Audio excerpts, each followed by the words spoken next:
अस्सलाम वालेकुम जी, क्या हाल चाल है। आप उम्मीद करती हूँ कि आप लोग सब खुश होंगे और बहुत खैरियत से होंगे। फिरोज़ खान की तलाक की ख़बरें तो सब तक ही पहुँच चुकी हैं, लेकिन कुछ हक़ाइक़ और कुछ सच्चाइयाँ ऐसी हैं जो अभी भी आप लोगों के सामने रखना ज़रूरी है, क्योंकि कुछ बातें ऐसी पता चली हैं जो कि आप लोग नहीं जानते हैं और वो मैं आप लोग को बताना चाहती हूँ। तो सच्चाई जानने के लिए वीडियो में बने रहिए। उससे पहले आप सबसे रिक्वेस्ट है कि वीडियो को लाइक कर दीजिए और चैनल को सब्सक्राइब भी कर दीजिए। जैसा कि मैंने आप लोगों को पिछली वीडियो में भी बताया था कि फिरोज़ खान ने 100 सीआरपीसी की दरख्वास्त जो है वो अदालत में दायर की है, और 100 सीआरपीसी क्या होता है वो मैंने अपनी पिछली वीडियो में भी बताया था। जिसे नहीं पता हो वो मेरी पिछली वीडियो जाके देख ले। तो फिरोज़ खान ने उसके साथ एक ये बात भी लिखी थी कि मुझे मेरे बच्चों की कस्टडी दी जाए, मुझे मेरे बच्चों से मिलने दिया जाए। रिलीज़ शाह ने ये बात बता दी थी कि मैंने कभी भी फिरोज़ खान को मिलने से नहीं रोका। उन्होंने ये बात भी बताई थी मेरा बेटा हॉस्पिटल में बीमार था और मैं फिरोज़ खान को बाकायदा मैसेजेस करी थी। मेरे पेरेंट्स फिरोज़ खान को बाकायदा मैसेजेस कर रहे थे कि आके मिल लो,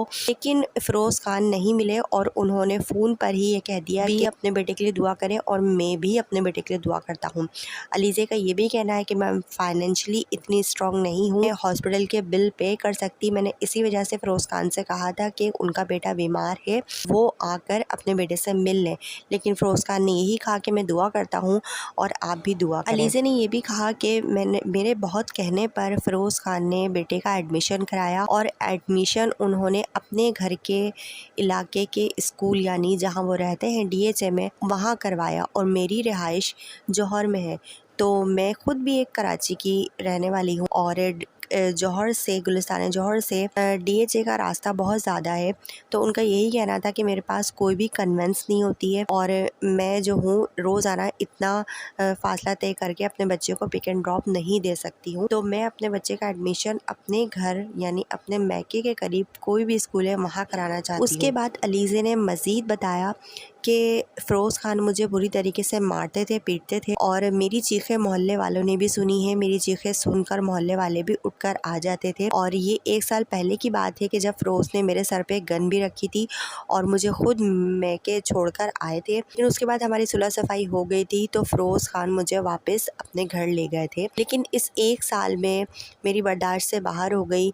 मैं रोज़ाना ब्लैकमेलिंग, रोज़ाना फ़िज़िकल टॉर्चर और रोज़ाना जो है मैं नफ्सियाती दबाव बर्दाश्त नहीं कर सकती, और मैं नहीं चाहती कि मेरे बच्चे इस माहौल में परवरिश पाएँ। उसके बाद जब फिरोज़ खान से पूछा गया तो फिरोज़ खान ने इन सारी बातों से डिनाई कर दिया, और जब वो अपना बयान रिकॉर्ड करा रहे थे तो उनके बेटे ने जो खुद भी कोर्ट में मौजूद था, उनके बेटे ने फिरोज़ खान से कहा कि पापा आप मम्मा को मारते क्यों हैं, जिस पर फिरोज़ खान ने बेटे को खामोश करवा दिया। कोर्ट की जब हेयरिंग ख़त्म हो गई तो फिरोज़ खान कोर्ट के रूम से बाहर आ रहे थे, जिस पर सब लोगों ने देखा कि फिरोज़ खान एक अपने ही एटीट्यूड में थे। जिस तरह से वो फिल्मों ड्रामों में नज़र आते हैं, उनका एटीट्यूड रियल लाइफ में भी वैसा ही है।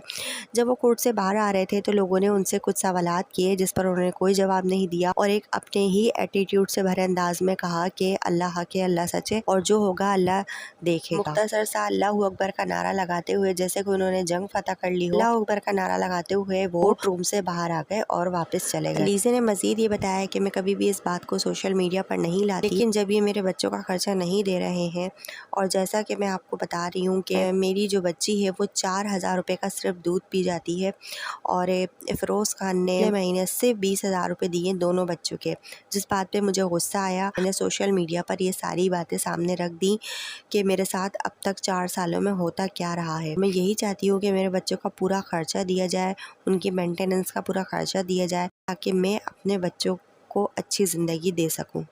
इस बारे में आप लोगों की क्या राय है, कमेंट सेक्शन में ज़रूर बताइएगा। मिलती हूँ अपनी नेक्स्ट वीडियो में। अपना बहुत ज़्यादा ख्याल रखिएगा। अल्लाह हाफ़िज़।